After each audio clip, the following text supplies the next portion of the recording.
제가 스파이가 될 거라고는 상상도 못했어요. 그때 저는 그저 북한에 사는 안지윤이라는 엔지니어였죠. 매일이 똑같았어요. 일어나고, 출근하고, 집에 오고, 잠들고, 반복이었죠. 하지만 마음 깊은 곳에서는 뭔가 더 대단한 것을 꿈꾸고 있었어요. 평양에서의 제 삶이 끔찍하지는 않았지만, 그렇다고 좋지도 않았어요. 저는 다른 두 여자와 함께 쓰는 작은 아파트가 있었죠. 각자 방은 따로 있었지만, 부엌과 화장실은 공동으로 썼어요. 좁았지만, 저는 대부분의 사람들보다 운이 좋은 편이었죠. 엔지니어로서 조금 더 높은 지위의 직업을 가지고 있었으니까요. 매일 아침, 저는 짙은 파란색 작업복을 입고 가슴에 기밀성 배지를 달았어요. 그건 필수였죠. 모든 사람이 하나씩 달아야 했어요. 그리고 나서 지하철역으로 향하는 노동자들의 물결에 합류했죠. 기차는 항상 꽉 차서 사람들이 정어리처럼 빽빽이 들어차 있었어요. 직장에서는 새 건물의 전기 시스템을 설계했어요. 즐겁게 할 수 있는 도전적인 일이었지만 불가능한 마감일을 맞추라는 압박이 항상 있었죠. 우리 관리자는 매일 조국의 영광을 위해 더 열심히 일하라고 강의를 했어요. 머리 위로는 위대한 지도자들의 초상화가 우리의 모든 움직임을 지켜보고 있었죠. 저녁에는 구경상점에 들러 얼마 안 되는 배급품을 받아왔어요. 어떤 날은 쌀과 시든 채소가 있었고 다른 날은 옥수수 가루만 있었죠. 저는 우리가 가진 적은 양의 음식으로 창의적으로 요리하는 법을 배웠어요. 밤은 제가 가장 자유롭다고 느끼는 시간이었어요. 우리 아파트의 사생활 속에서 저와 룸메이트들은 우리의 희망과 꿈에 대해 속삭였죠. 선희는 언젠가 선생님이 되고 싶어 했어요. 민지는 사랑에 빠져 가정을 꾸리는 꿈을 꾸었죠. 저요? 저는 우리 국경 너머의 세상을 보고 싶어 갈망했어요. 나만에 대해 들어봤어. 어느 날 밤 제가 물었어요. 거기서는 사람들이 원하는 직업을 마음대로 고를 수 있대. 그리고 가게에는 음식이 가득하대. 선희의 눈이 커졌어요. 쉿. 그런 말 하지 마. 벽에도 귀가 있어. 그녀가 조심하는 게 맞았죠. 우리나라를 비난하거나 다른 나라를 칭찬하는 것이 얼마나 위험한지 우리 모두 알고 있었어요. 사람들은 그보다 더 작은 일로도 사라졌으니까요. 하지만 저는 제 마음이 방황하는 걸 멈출 수 없었어요. 밤늦게 저는 창가에 앉아 별을 바라보곤 했어요. 다른 나라 사람들도 이 같은 별들을 보고 있을까요? 그들의 삶은 어떨까요? 저에게는 너무나 많은 질문이 있었지만 답을 찾을 방법이 없었죠. 동혁을 만난 날 모든 것이 바뀌었어요. 그는 우리 부서로 정근 온 새로운 엔지니어였죠. 그에게는 뭔가 다른 점이 있었어요.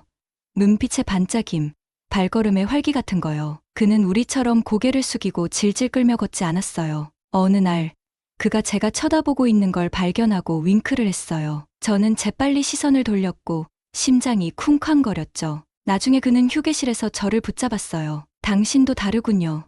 그가 속삭였어요. 여기에 만족하지 못하고 있다는 걸 알 수 있어요. 제가 부인하려고 하자 그가 손을 들었어요. 괜찮아요. 저도 같은 마음이에요.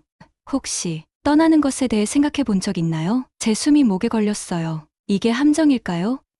하지만 그의 진실된 표정에서 뭔가가 그를 믿게 만들었어요. 매일요. 저는 부드럽게 인정했어요. 그 순간부터 동혁과 저는 탈출 계획을 세우기 시작했어요. 위험이 엄청나다는 걸 알고 있었죠. 잡히면 노동 수용소로 보내지거나 더 나쁜 일이 생길 수도 있었어요. 하지만 자유의 약속은 황홀했죠. 단 한 가지 문제가 있었어요. 제 동생 지연이었죠. 그녀는 아직 학교에 다니고 있었고 부모님과 함께 살고 있었어요. 저는 그녀를 두고 떠난다는 생각을 견딜 수 없었어요. 나중에 그녀를 데려올 방법을 찾을 거예요. 동혁이 저를 안심시켰어요. 하지만 우리는 먼저 우리 자신을 구해야 해요. 저는 몇 주 동안 그 결정으로 고뇌했어요. 정말 가족을 버리고 갈 수 있을까요? 그렇게 하면 제가 어떤 언니가 되는 걸까요? 하지만 날이 갈수록 벽이 좁혀오는 것 같았어요. 저는 이 기회를 잡아야 한다는 걸 알았죠. 계획한 탈출 전날 밤, 저는 몰래 부모님 집으로 갔어요. 지연이는 자고 있어서 살금살금 그녀의 방으로 들어갔어요. 그녀는 너무나 평화롭고 순수해 보였어요. 저는 그녀의 얼굴에서 머리카락 한 가닥을 쓸어내리며 속삭였어요. 언젠가 너를 데리러 올게. 약속해. 어둠 속으로 빠져나오면서 제 마음은 무거웠어요. 하지만 동시에 설렘의 불꽃도 느꼈죠. 내일 제 새로운 삶이 시작될 거예요. 제가 북한을 탈출하기로 결심한 그 밤, 제 심장이 너무 빨리 뛰어서 가슴에서 튀어나올 것 같았어요. 몇 달 동안 이 순간을 계획해왔지만 제가 느낀 두려움과 흥분이 뒤섞인 압도적인 감정에 대비할 수 있는 건 아무것도 없었죠. 제가 작은 아파트에서 살금살금 나왔을 때 거리는 섬뜩할 정도로 조용했어요. 어둠이 모든 것을 삼켜버린 것 같았고 작은 소리 하나에도 저는 깜짝 놀랐어요. 계속 이제 돌이킬 수 없어라고 생각했어요. 여러분도 인생이 한순간에 바뀔 것 같은 느낌을 받아보신 적 있으신가요? 마을 외곽으로 가서 안내자를 만나기로 했어요. 기다리는 동안 몇 분이 몇 시간처럼 느껴졌고 계속 뒤를 돌아보며 불안해했죠. 누군가 알아차렸다면 어쩌죠? 경호와 그의 부하들이 이미 오고 있다면? 마침내 그림자에서 한 형체가 나타났어요. 제 안내자가 아니라 동혁이라는 또 다른 탈북자였죠. 그도 저만큼 겁에 질린 것 같았지만 눈빛에는 결연함이 있었어요. 당신도 남쪽으로 가는 거예요? 라고 그가 속삭였어요. 저는 고개를 끄덕이며 이 위험한 여정에 동행자가 생겨 안도했죠. 함께 우리는 국경을 향해 출발했어요. 지형이 험했고 소리를 내지 않도록 조심해야 했어요. 작은 나뭇가지 부러지는 소리도 조용한 밤에는 총소리처럼 들렸어요. 우리는 몇 시간을 걸었고 다리는 아프고 의지는 흔들렸죠. 동이 틀 무렵 멀리서 목소리가 들렸어요. 제 심장이 거의 멎을 뻔했죠. 빨리 숨어요 라고 동혁이 소리치며 저를 큰 바위 뒤로 끌어당겼어요. 경호의 부하들이 지나갈 때 우리는 숨을 죽이고 있었는데 너무 가까워서 그들의 대화까지 들을 수 있었어요. 여러분도 너무 무서워서 숨 쉬는 법을 잊어본 적 있으신가요? 그들이 지나간 후 우리는 더욱 조심스럽게 여정을 계속했어요. 넓은 강을 건너야 했는데 얼음같이 차가운 물이 다리를 얼게 만들어서 한 걸음 한 걸음이 힘들었어요. 하지만 저편에 있는 자유에 대한 생각이 우리를 계속 나아가게 했죠. 이제 안전하다고 생각했을 때 재앙이 닥쳤어요. 뒤에서 소리가 들렸어요. 우리가 발각된 거예요.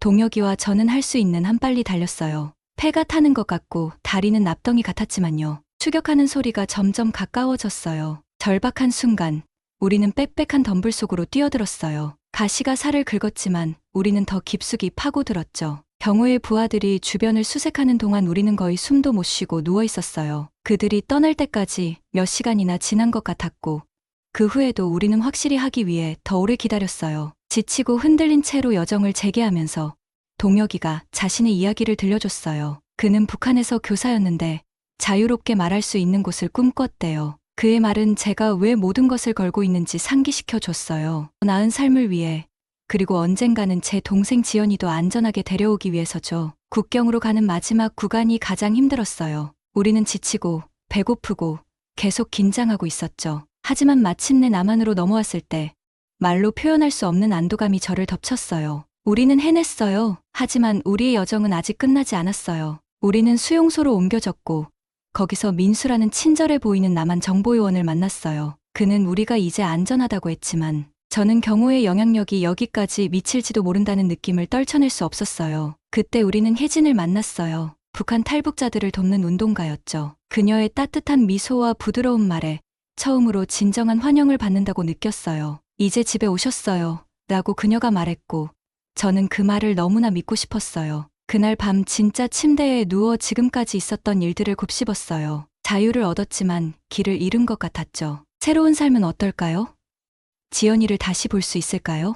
그리고 경호는 아직도 저기 밖에서 우리를 데려가려고 계획을 세우고 있을까요? 피곤했지만 쉽게 잠들 수 없었어요. 이 여정은 제가 이제야 이해하기 시작한 방식으로 저를 변화시켰어요. 하지만 창밖으로 서울의 밝은 불빛을 바라보며 희망의 빛을 느꼈어요. 이건 새로운 삶의 시작일 뿐이고 저는 이를 최대한 활용하기로 결심했어요. 제가 여기 한국에서 스파이 훈련을 받게 될 줄은 꿈에도 몰랐습니다. 때때로 아직도 꿈만 같아요. 하지만 근육의 통증과 이마의 땀방울이 이 모든 게 너무나 현실임을 일깨워줍니다. 제 하루는 해 뜨기 전에 시작됩니다. 저는 몸이 움직일 때마다 항의하는 것을 느끼며 침대에서 일어납니다. 힘내, 지윤아.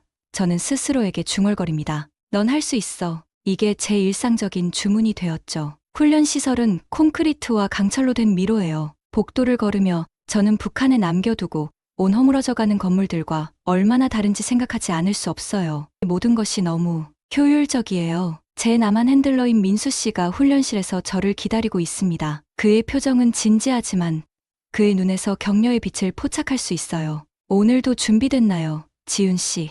그가 묻습니다. 저는 제가 느끼는 것보다 더 자신감 있어 보이려고 노력하며 고개를 끄덕입니다. 할 수 있는 만큼 준비됐습니다. 체력 훈련은 잔인할 정도로 힘듭니다. 우리는 수마일을 달리고 줄을 타고 오르며 맨손 격투를 연습합니다. 제 근육은 항의하듯 아프지만 저는 계속 밀어붙입니다. 그래야만 해요. 이제 이건 저 혼자만의 일이 아니니까요. 북한에 갇혀 있는 제 동생 지연이에 관한 일이에요. 모든 땀방울, 모든 통증이 저를 언젠가 그녀를 안전하게 데려올 수 있는 한 걸음 더 가까이 데려다 줍니다. 하지만 제 몸만 한계까지 밀어붙여지는 게 아닙니다. 정신적인 도전은 더 힘들어요. 오늘은 민수 씨가 발표합니다. 시뮬레이션을 할 겁니다. 제 속이 내려앉습니다. 다른 훈련생들에게 이에 대해 들어봤어요. 우리를 시험하고 우리를 한계점까지 몰아붙이도록 설계되었다고요. 민수 씨가 저를 전에 본 적 없는 방으로 안내합니다. 어둡고 눈이 적응하면서 깜짝 놀라 이곳이 북한 국경처럼 꾸며져 있다는 걸 알아차립니다. 당신의 임무는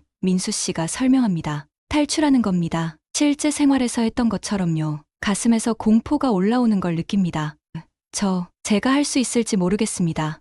저는 더듬거립니다. 민수 씨의 표정이 잠시 부드러워집니다. 지윤 씨, 이게 힘들다는 거 알아요. 하지만 앞으로 나아가려면 과거에 맞서야 해요. 당신은 이전에 이걸 해냈어요. 다시 할 수 있습니다. 저는 깊이 숨을 들이쉬고 고개를 끄덕입니다. 시뮬레이션이 시작되면서 저는 그 무서운 밤으로 다시 돌아갑니다. 어둠, 두려움, 자유를 향한 절박한 희망 모든 것이 물밀듯이 돌아옵니다. 저는 시뮬레이션된 지형을 통과하며 심장이 쿵쾅거립니다. 모든 바스락거리는 소리에 저는 움찔하고 모든 그림자가 위협을 숨기고 있는 것 같아요. 하지만 천천히 저는 뭔가를 깨닫기 시작합니다. 제가 그날 밤에 그 사람과 같지 않다는 걸요. 이제 저는 더 강해졌어요. 더 똑똑해졌고 더 잘 준비되어 있죠. 제가 국경에 도착하고 불이 켜지자 저는 떨고 있지만 흥분된 상태예요. 해냈어요. 제 두려움에 맞서 싸웠고 다른 쪽으로 나왔습니다. 민수 씨가 거기 있고 그의 얼굴에 드문 미소가 있습니다. 잘했어요, 지윤 씨.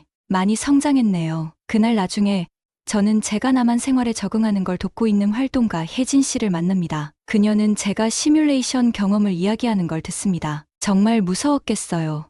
그녀가 연민 가득한 눈으로 말합니다. 저는 고개를 끄덕입니다. 그랬어요. 하지만 그것이 또한 제가 얼마나 변했는지, 얼마나 더 강해졌는지 깨닫게 해줬어요. 혜진 씨가 미소 짓습니다. 그게 자유의 아름다움이에요. 지윤 씨, 우리가 성장하고 우리가 생각했던 것 이상이 될 수 있게 해주죠. 그녀의 말이 제 마음에 남습니다.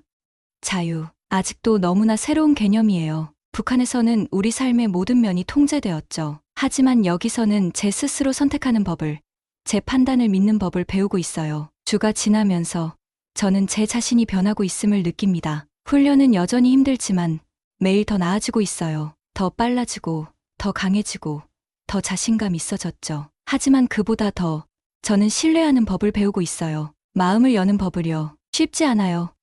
평생의 의심과 두려움은 하루아침에 사라지지 않습니다. 하지만 천천히 저는 주변 사람들과 관계를 쌓아가고 있어요. 제가 겪은 일을 이해하는 또 다른 탈북자 동혁 씨가 있어요. 우리는 종종 함께 식사를 하며 새로운 삶의 이야기와 옛 생활의 추억을 나눕니다. 그리고 훈련 중에는 저를 몰아붙이지만 제가 가장 필요로 할 때 항상 격려의 말을 해주는 민수 씨가 있죠. 하지만 혜진 씨는 제게 자매 같은 존재가 되었어요. 그녀는 인내심 있고 친절하며 항상 남한 생활에 대해 제가 헷갈리는 많은 것들을 설명해 주려 합니다. 어느 날 저녁 우리가 비빔밥을 나눠 먹으면서 혜진 씨가 제게 질문을 합니다. 지윤 씨, 지금의 삶과 북한에서의 삶의 가장 큰 차이가 뭐라고 생각하세요? 저는 잠시 생각하며 젓가락을 돌립니다. 많은 것들이 있어요.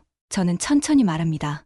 음식, 기술, 자유. 하지만 제 생각에 가장 큰 차이는 희망이에요. 혜진 씨가 격려하듯 고개를 끄덕입니다. 북한에서는 우리는 항상 그저 생존하려고 했어요. 하지만 여기서는 미래에 대해 꿈꿀 수 있어요. 계획을 세울 수 있고 희망을 품을 수 있어요. 말하면서 저는 그 말들이 얼마나 사실인지 깨닫습니다. 네, 제 훈련은 힘들어요. 네, 저는 여전히 지연이와 제가 남겨두고 온 가족들을 걱정해요. 하지만 제 인생에서 처음으로 저에게 희망이 있어요. 더 나은 미래에 대한 희망. 언젠가 제 동생과 재회할 수 있다는 희망. 제가 이 세상에서 변화를 만들 수 있다는 희망. 그날 밤 침대에 누워 저는 제가 얼마나 멀리 왔는지 생각합니다. 북한의 두려워하는 기술자에서 남한의 스파이 훈련생으로 쉽지 않았고 앞으로도 더 많은 도전이 있을 거란 걸 알아요. 하지만 저는 그것들에 맞설 준비가 되어 있습니다. 왜냐하면 이제 제게는 싸울 가치가 있는 무언가가 있으니까요. 자유, 희망, 미래가 있으니까요. 저는 드디어 한국에서 평화를 찾았다고 생각했습니다. 하지만 제 과거가 저를 놓아주지 않을 거라는 걸 전혀 몰랐죠. 매일 서울의 붐비는 거리를 걸으면서 밝은 불빛들과 제가 이제 가진 자유를 보며 감탄했습니다. 하지만 머릿속 깊은 곳에는 그림자가 도사리고 있었어요. 바로 경호라는 북한 장교가 저 같은 탈북자들을 다시 잡겠다고 다짐한 위협이었죠. 어느 맑은 오후, 제 친구 동혁과 커피를 마시며 즐기고 있을 때 등줄기에 오싹한 느낌이 들었습니다. 저거 보셨어요? 제가 속삭이듯 말하며 우리 테이블을 지나친 어두운 정장 차림의 남자를 고개로 가리켰죠. 동혁이 눈살을 찌푸렸어요. 무슨 일이에요? 지윤 씨, 저 사람을 북한에서 본 것 같아요. 제가 심장이 빠르게 뛰며 대답했습니다. 그 순간부터 저는 누군가가 저를 지켜보고 있다는 느낌을 떨쳐낼 수 없었어요. 아파트를 나설 때마다 뒤를 돌아보게 됐죠. 저 차가 저를 따라오고 있나요? 버스 정류장에 저 여자가 저를 너무 오래 쳐다본 건 아닐까요? 제가 처음 도착했을 때 도와주셨던 민수 씨, 남한정보기관 요원에게 전화를 걸었습니다. 제가 그냥 과민 반응하는 걸까요? 제가 물었죠. 민수 씨의 목소리는 진지했어요. 지윤 씨, 본인의 직감을 믿으세요. 최근 경호가 탈북자들을 추적하려는 노력을 강화하고 있다는 보고를 받았어요. 경계를 늦추지 마세요. 그의 말씀은 제 최악의 두려움을 확인시켜 주었습니다. 갑자기 제가 한국에서 만들어온 삶이 언제든 무너질 수 있는 모래성처럼 느껴졌어요. 며칠 후, 제 두려움은 현실이 되었습니다. 시장에서 집으로 걸어오고 있을 때 벤 한 대가 제 옆에서 급정거했어요. 두 남자가 뛰어나와 저를 잡으려 했죠. 그 순간, 제가 받았던 모든 훈련이 발동했습니다. 그들의 소나기를 피해 달렸죠. 귀에서는 심장 소리가 쿵쾅거렸어요. 사람들로 붐비는 거리를 헤치고 달리면서 필사적으로 숨을 곳을 찾았습니다. 모퉁이를 돌았을 때 동혁의 아파트 건물이 보였어요. 생각할 겨를도 없이 안으로 뛰어들어 계단을 올라갔죠. 동혁이 문을 열었는데 제 놀란 모습을 보고 눈이 커졌어요. 그들이 왔어요. 제가 숨을 헐떡이며 말했습니다. 경호의 부하들이요. 우리는 창밖을 내다보며 아래 거리를 수색하는 그 남자들을 지켜봤어요. 동혁이 조용히 민수 씨에게 전화를 걸었고 저는 빠르게 뛰는 심장을 진정시키려 노력했죠. 몇 분 안에 민수 씨가 요원들과 함께 도착했습니다. 그들은 신속하게 경호의 요원들을 체포했지만 이미 피해는 일어난 뒤였어요. 제 안정감은 산산조각이 났죠. 그날 늦게 민수 씨의 사무실에 앉아 담요를 두르고 차를 마시면서 안도감과 절망감이 뒤섞인 기분이 들었습니다. 어떻게 하면 다시 안전하다고 느낄 수 있을까요? 제가 속삭이듯 물었어요. 민수 씨가 앞으로 몸을 기울이며 친절하지만 단호한 눈빛으로 말씀하셨습니다. 지윤 씨, 당신은 생각보다 훨씬 강해요. 이미 많은 것을 극복하셨잖아요. 이것도 그저 또 하나의 도전일 뿐이에요. 우리가 함께 맞서 나갈 거예요. 그의 말씀이 천천히 와 닿으면서 그가 맞다는 걸 깨달았습니다. 저는 북한을 탈출했고 혹독한 훈련을 견뎌냈으며 한국에서 새 삶을 일궈냈어요. 경호가 그걸 빼앗아가게 두지 않을 거예요. 그 후 몇 주 동안 저는 민수 씨와 그의 팀과 긴밀히 협력하여 제 안전을 강화했습니다. 일상 루틴을 바꾸고 제 아파트에 새 잠금 장치를 설치했으며 고급 호신술도 배웠죠. 하지만 더 중요한 건 제가 두려움에 제 삶을 지배당하지 않기로 한 거예요. 혜진 씨와 함께 다른 탈북자들이 한국 생활에 적응하도록 돕는 일을 계속했습니다. 그들의 용기와 회복력은 매일 저에게 영감을 주었어요. 어느 저녁, 지원 모임을 마치고 집으로 걸어가고 있을 때 군중 속에서 익숙한 얼굴을 발견했습니다. 동혁과 있던 날 봤던 그 어두운 정장 차림의 남자였어요. 심장 박동이 빨라졌지만 이번에는 도망가는 대신 제 자리를 지켰습니다. 침착하게 그에게 다가갔어요. 민수 씨가 준 비상경보기에 손을 얹은 채로요. 무슨 일 있으세요? 제가 안정된 목소리로 물었습니다. 그 남자는 놀란 듯 하더니 곧 당황한 표정을 지었어요. 죄송합니다.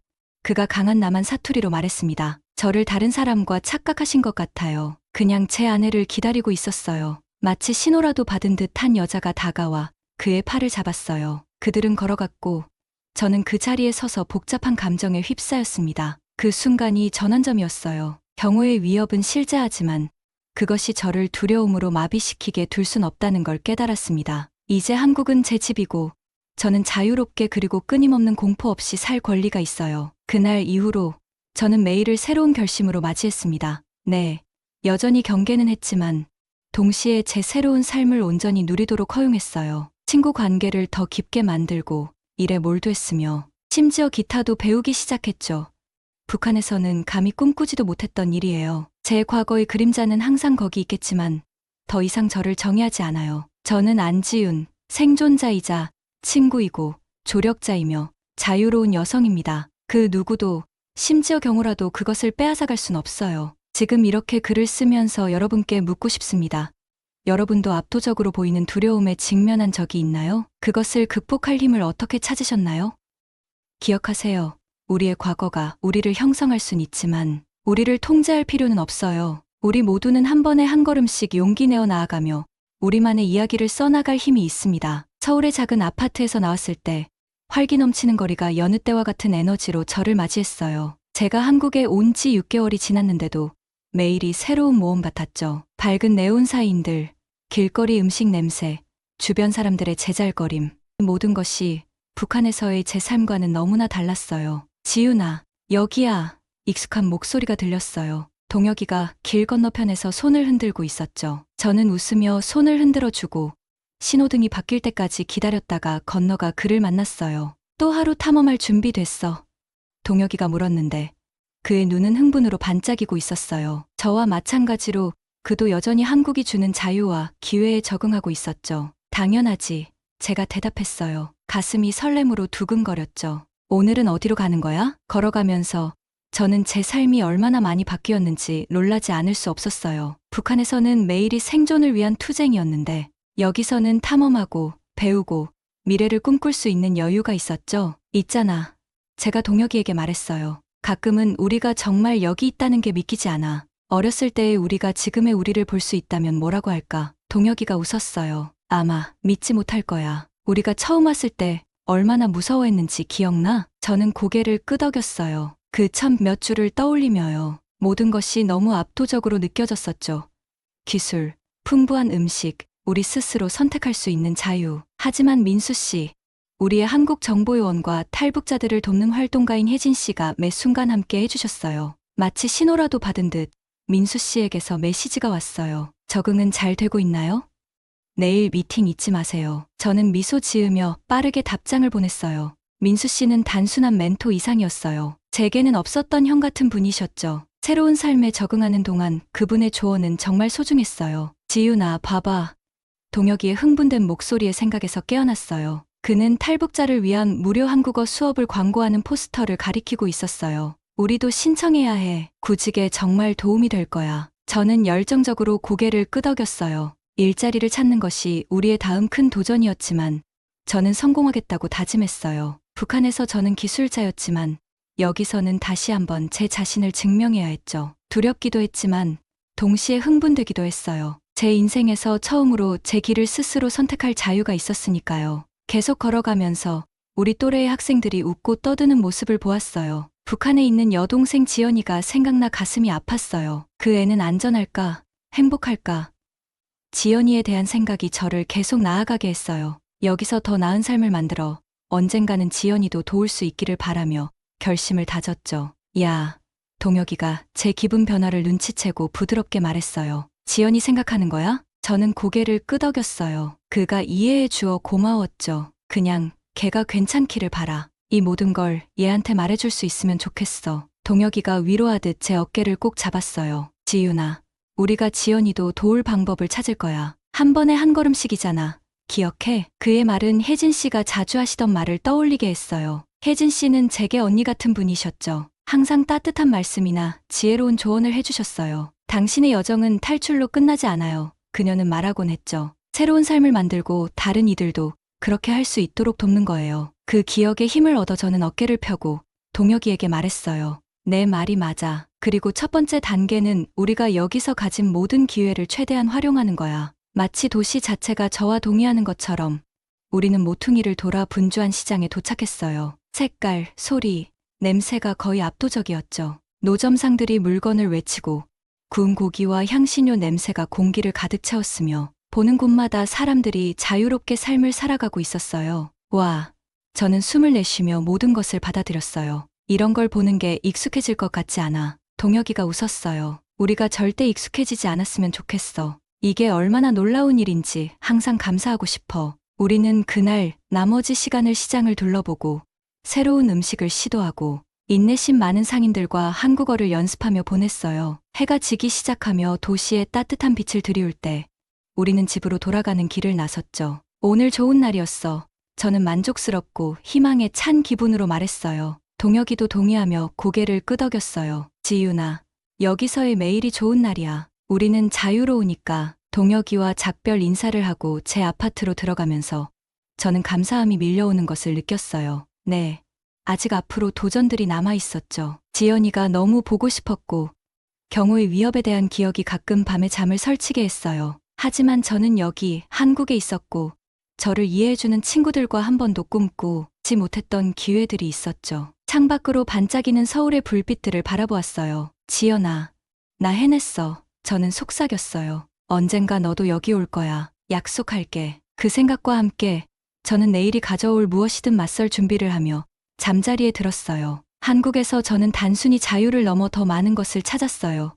희망, 우정, 그리고 제 방식대로 미래를 만들어갈 기회를요. 그리고 이 모든 것에 대해 저는 끝없이 감사했습니다. 저는 드디어 한국에서 안전하다고 생각했어요. 새로운 삶, 새로운 친구들, 그리고 전에는 알지 못했던 자유를 느끼고 있었죠. 하지만 제 인생을 비참하게 만들었던 그 잔인한 북한 장교 경호는 아직 저를 포기하지 않았더라고요. 어느 비 오는 저녁, 퇴근길에 누군가 저를 지켜보는 듯한 느낌이 들었어요. 목 뒤에 털이 쭈뼛었죠. 저는 걸음을 재촉했고 심장이 빠르게 뛰었어요. 갑자기 벤 한 대가 제 옆에 끼익 하고 멈췄어요. 문이 열리더니 분노로 일그러진 경호의 얼굴이 보였어요. 저 여자를 잡아. 그가 소리쳤어요. 저는 있는 힘껏 뛰었어요. 다리는 펌핑하듯 움직였고 폐는 불타는 것 같았죠. 그들을 따돌리려고 골목으로 뛰어들었지만 그들의 발소리가 점점 가까워지는 게 들렸어요. 여러분이라면 이런 상황에서 어떻게 하셨을까요? 도망가셨을까요? 숨으셨을까요? 아니면 맞서 싸우셨을까요? 저는 스파이 훈련에서 배운 모든 것을 동원하기로 했어요. 미끄러운 젖은 금속을 잡고 비상 계단을 올라갔죠. 옥상에서 보니 경호와 그의 부하들이 아래에서 저를 찾고 있었어요. 떨리는 손으로 전화를 꺼내 민수 씨에게 전화했어요. 여기 왔어요. 저는 속삭였어요. 경호가 저를 찾았어요. 민수 씨의 목소리는 차분하고 침착했어요. 숨어 있으세요. 우리가 지금 가고 있어요. 옥상에서 쪼그리고 앉아있는 동안 비가 옷을 흠뻑 적셨어요. 북한의 겁에 질린 기술자에서 한국의 용감한 스파이가 되기까지 제가 얼마나 멀리 왔는지 생각했어요. 경호가 그것을 빼앗아 가게 하고 싶지 않았어요. 마침내 사이렌 소리가 들렸어요. 경찰차와 변을 에워쌌어요. 민수 씨가 팀을 이끌고 무기를 든 채 오는 걸 봤어요. 동혁 씨도 함께 있었는데 얼굴에 결의에 찬 표정을 짓고 있었죠. 경호와 그의 부하들은 도망치려 했지만 수적으로 밀렸어요. 제가 위에서 지켜보는 가운데 그들은 한 명씩 체포되었어요. 안전해지자 저는 내려가 친구들과 합류했어요. 민수 씨가 저를 꽉 안아주었어요. 해냈어요. 지윤 씨, 이제 안전해요. 동혁 씨가 저를 향해 웃었어요. 당신이 강하다는 건 알고 있었지만 정말 인상적이었어요. 경찰이 경호를 데려갈 때 그는 저를 노려봤어요. 하지만 처음으로 저는 그를 두려워하지 않았어요. 오히려 강해진 느낌이 들었죠. 그 후 며칠은 경찰 진술과 보고로 정신없이 지나갔어요. 하지만 서서히 전에는 경험해보지 못한 평화로움을 느끼기 시작했어요. 경우는 사라졌고 그와 함께 제 새로운 삶에 대한 마지막 큰 위협도 사라졌죠. 혜진 씨와 함께 카페에 앉아 핫초코를 마시며 서울의 분주한 거리를 지나가는 사람들을 바라봤어요. 정말 끝난 거라고 믿기지 않아요. 제가 말했어요. 혜진 씨가 따뜻하게 웃었어요. 지윤 씨, 정말 용감하셨어요. 어떤 기분이세요? 잠시 생각해봤어요. 자유로워요. 마침내 대답했어요. 자유롭다고 느껴요. 하지만 그렇게 말하면서도 북한에 있는 동생 지연이 생각났어요. 가슴이 아팠죠. 지연이도 이 자유를 느낄 수 있으면 좋겠어요. 저는 조용히 덧붙였어요. 혜진 씨가 테이블 너머로 손을 뻗어 제 손을 꼭 잡아주었어요. 우리가 지연 씨를 도울 방법을 찾을 거예요. 약속해요. 당신은 혼자가 아니에요. 그녀의 말에 제 삶이 얼마나 변했는지 다시 한번 깨달았어요. 북한에서는 고립되고 두려웠지만 여기 한국에서는 저를 위해 싸워줄 친구들이 있고 제가 속한 공동체가 있었어요. 그 후 몇 달 동안 저는 혜진 씨의 단체에서 열심히 일했어요. 우리는 다른 탈북자들이 한국 생활에 적응하도록 도왔죠. 겁에 질리고 당황한 얼굴을 볼 때마다 제가 처음 왔을 때의 기분이 떠올랐어요. 그리고 누군가가 새로운 희망으로 미소 짓는 걸 볼 때마다 저도 조금씩 더 강해지는 걸 느꼈어요. 어느 날 사무실을 나서는데 민수 씨에게서 전화가 왔어요. 지윤 씨, 그의 목소리에 흥분이 묻어났어요. 지연 씨에 대한 소식이 있어요. 제 심장이 뛰었어요. 괜찮아요? 무슨 일이에요? 국경에 있는 우리 요원 중 한 명과 연락이 닿았어요. 탈북하고 싶어 하고 당신을 찾고 있어요. 눈물이 고였어요. 이 모든 반이 지나고 마침내 희망이 생겼어요. 언제 데리러 갈 수 있어요? 제가 물었어요. 복잡한 상황이에요. 민수 씨가 경고했어요. 하지만 계획을 세우고 있어요. 약속드릴게요.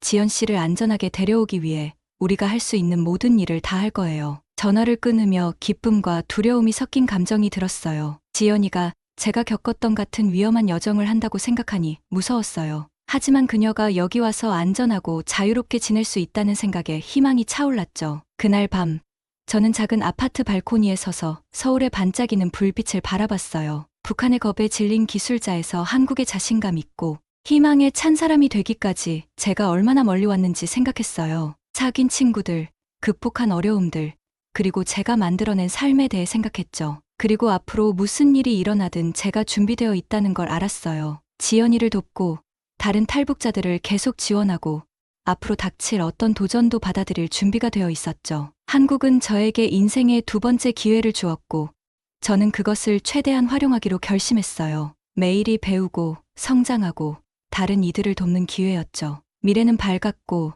처음으로 저는 그 미래가 어떨지 기대되었어요. 안으로 들어가려다 잠시 멈췄어요. 어떻게 생각하세요?